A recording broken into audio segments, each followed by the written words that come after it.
So guys, scene ये था कि राजस्थान के एक छोटे से गांव में एक पुरानी हवेली खड़ी थी।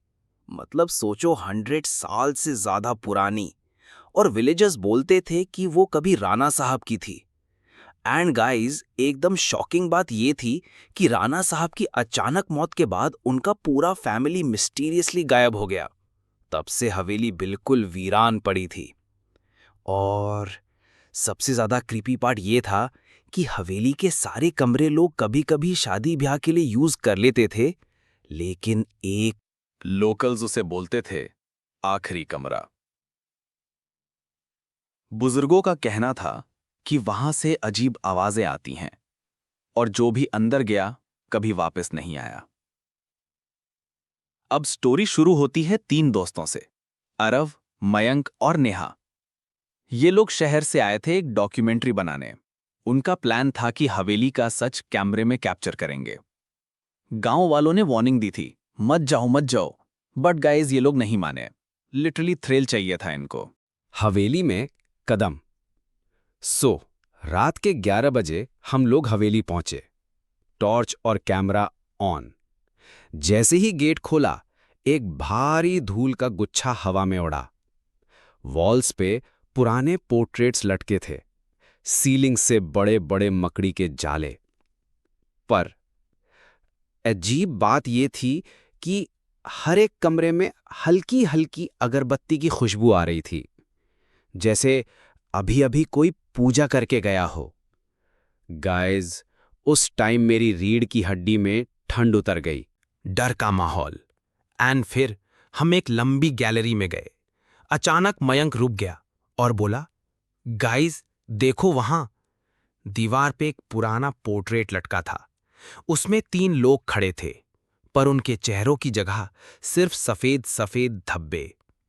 नेहा ने डरे डरे कैमरा घुमाया और रिकॉर्डिंग में क्लियरली दिख रहा था कि पोर्ट्रेट में अब हम तीनों खड़े थे, अरव, मयंक और नेहा। आखिरी कमरा। ठीक उसके बाद हम उस बंद कमरे के सामने पहुंचे। डोर पे एक पुराना जंग लगा ताला था, लेकिन बिना टच किए ही खुद ब खुद क्लिक करके खुल गया। एंड गाइस, जैसे ही अंदर गए, एकदम अंधेरा और एकदम ठंडी हवा। रूम के बीचों बीच एक पुरानी चारपाई रखी थी। उसके ऊपर एक लाल चुनरी बिछी थी। नेहा ने धीरे से चुनरी हटाई तो नीचे एक पुरानी डायरी मिली। डायरी के पहले पेज पे लिखा था, जिसने भी इसे खोला अब वो यहीं का हिस्सा है। एंड गाइस, उसके बाद जो हुआ उसने लिटरली हमारे होश उड़ा दिए। कमरे का दरवाजा अपने आप बंद हो गया। कैमरा की बैटरी एक साथ खत्म। चारपाई के नीचे से खरोशने की आवाज आने लगी और अचानक वो लाल चुनरी उड़ के सीधा नेहा के चेहरे पर चिपक गई। नेहा जोर जोर से चीखने लगी और जब मैंने उसे चुनरी हटाने की कोशिश की, मैंने देखा उसकी आंखें बिल्कुल सफेद हो चुकी थीं। मेरे पैर लिटरली जम गए थे। मयंक भागते हुए दरवाजा खोलने गया, लेकिन जैसे उसने हैंडल पकड़ा, हॉलवे बदल चुका था। हर तरफ सिर्फ वही आखिरी कमरा था, कोई एग्जिट ही नहीं था। और गाइज, चारों तरफ एक ही आवाज गुनगुनाने लगी, अब तुम हमारे साथ यहीं रहोगे।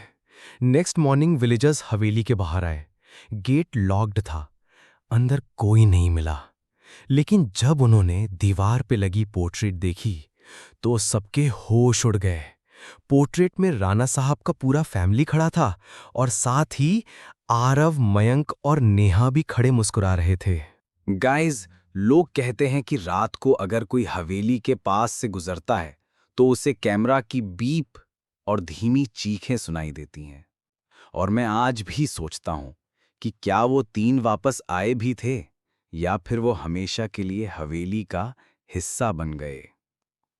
एंड गाइस, अगर आपके लाइफ में भी ऐसी कोई हॉरर स्टोरी है जो आपके साथ या किसी आपके जानने वाले के साथ हुआ हो, तो प्लीज मुझे भेजो। डिस्क्रिप्शन में दिए गए ईमेल आईडी पे आप अपनी स्टोरी शेयर कर सकते हो। और अगर मुझे वो स्टोरी डरावनी लगी तो मैं उसे भी नरेट करूंगा इस चैनल पर। सो लाइक, शेयर और कमेंट करना मत भूलना और चैनल इंस्पायर स्टोरी को सब्सक्राइब कर लेना for more real horror narrations. Till then stay safe, क्योंकि कभी-कभी जो कहानियां हम सुनते हैं वो सिर्फ कहानियां नहीं